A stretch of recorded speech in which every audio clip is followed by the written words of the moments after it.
there friends, it's your friendly neighborhood Sunshine Squirrel here, and I'm a veterinarian that loves all things animals and all things Disney, bringing you the latest in Disney news, food ride tours, and much more. So, you're here already. You might as well hit that subscribe button and turn on notifications so you never miss when I post. And speaking of recent Disney news, why don't we head over to the news station and see what's going on?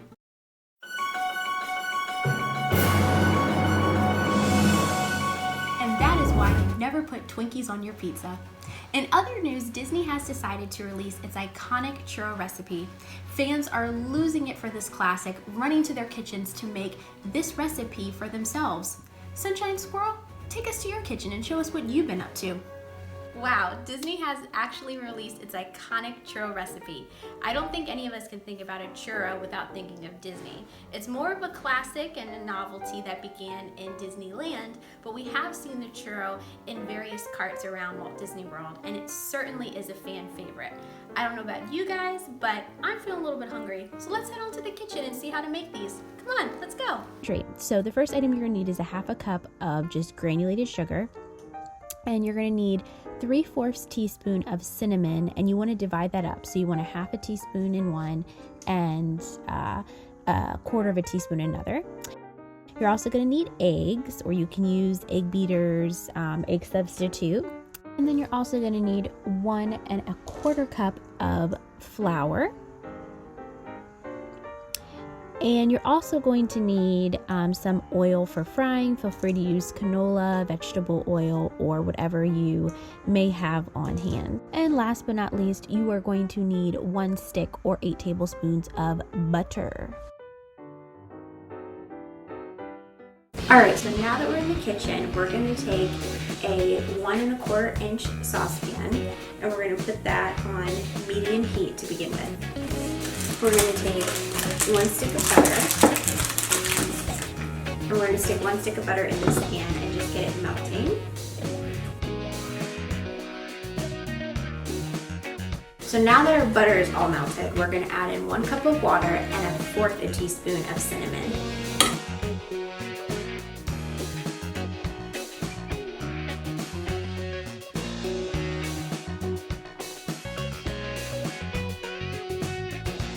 So now that our mixture is at a rolling boil, we're going to start to add in our flour.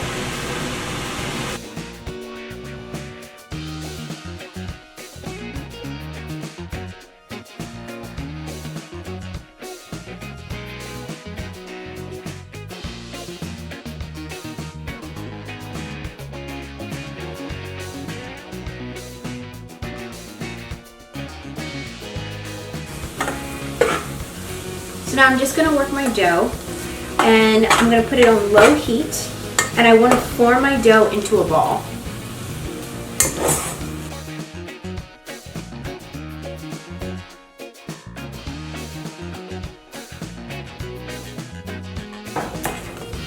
Now that my dough is in a ball form, I'm going to remove it from heat, and then I'm going to let it sit for 5 to 7 minutes. Okay, so now that our dough has been sitting for about 6 minutes, I'm just going to take it and I'm going to add it to this bowl here. And then to that bowl, I'm going to add in 3 eggs, and I'm going to add them one at a time, and I'm just going to slowly incorporate them into the batter.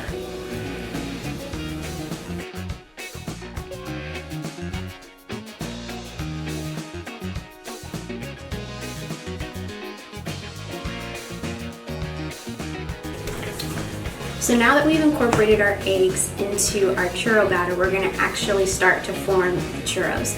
So at this point, if you have a pastry bag, you're going to want to take your dough and you're going to want to put it in your pastry bag with a star tip on the end. That's going to give you that typical churro shape with the valleys and the hills, that like groove texture. However, if you don't have a pastry bag, you can easily make one at home. All you need is to take a storage bag container like this, and then you're going to take a pair of scissors and you're just going to cut the tip. So because we want a star-shaped tip, I'm going to do almost like a mountain type of groove pattern in the bottom of my bag. So I'm going to start my first cut towards the bag, and then I'm going to do the next cut away, and then towards again.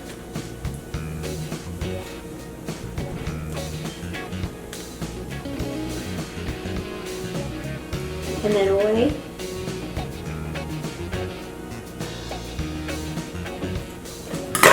And there we go. So I have a star tip, or like that mountain peak range. And you want your churros to be around an inch thick. So depending on how wide you make this cut will also affect their size. So make sure that you have the size around the size that you want them to be. So now I'm just going to take my batter mixture and I'm going to start filling it in this bag.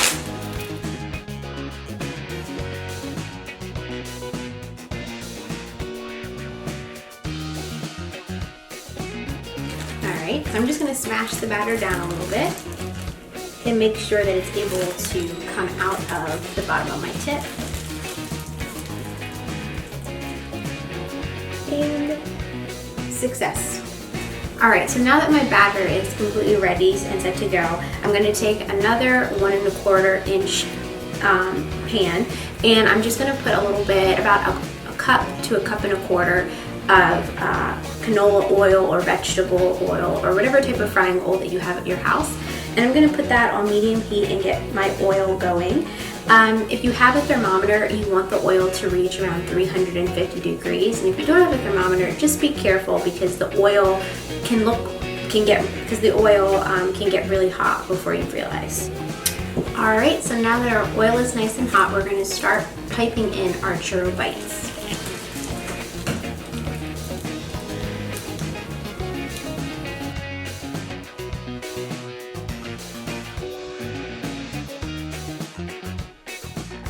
And you just want to make sure that when you're putting your churros in your pan that you're spacing them with enough room apart so that they can fry up evenly.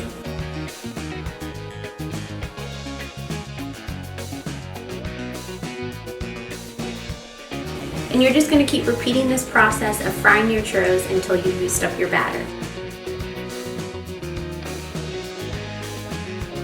So once your churros reach a golden brown color, you're going to remove them from the fryer.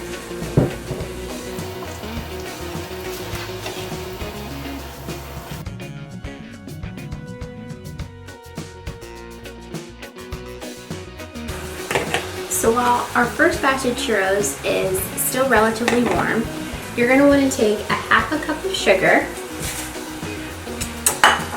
and then you're going to want to take a half a teaspoon of cinnamon, and we're going to mix this together.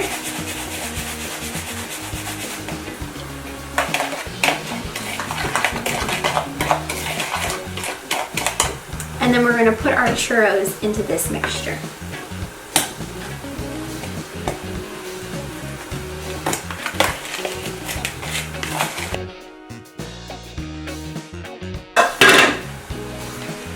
And then I'm just going to transfer them to a little plate here.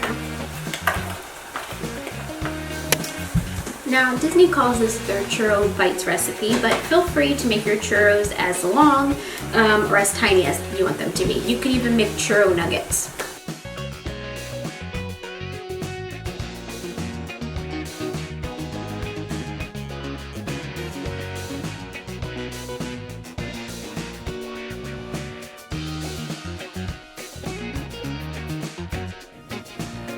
Well, now that we have our delicious churro bites all made up, I promised you guys chocolate dipping sauce, so let me show you how to do it. There are many different options you could use for a chocolate sauce.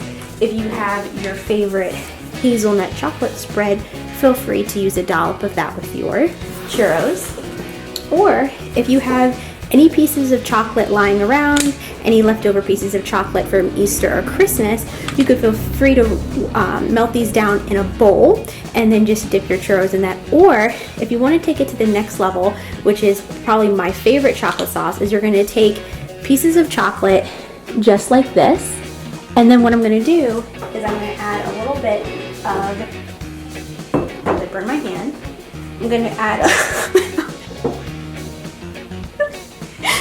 I'm going to take this I'm going to take this chocolate and I'm going to add hot heavy cream to it. And then basically gonna let the heavy cream do the work and melt this chocolate down. And then if you just give it a few minutes, the heavy cream will melt your chocolate and you'll have a delicious chocolate sauce to use. If you don't have any chocolate bars to use, another easy way to make chocolate sauce is also you could just take some cocoa powder or baking cocoa and add that to your heavy cream with a little bit of butter. And if you don't have any of those things, you can always go with your classic chocolate sundae syrup mix. All right guys, so now that we have our churros completely fried and we have our delicious chocolate sauce, I'm gonna give these guys a try. Okay, so let's see. And let's see if this churro makes me feel like I'm back in Walt Disney World.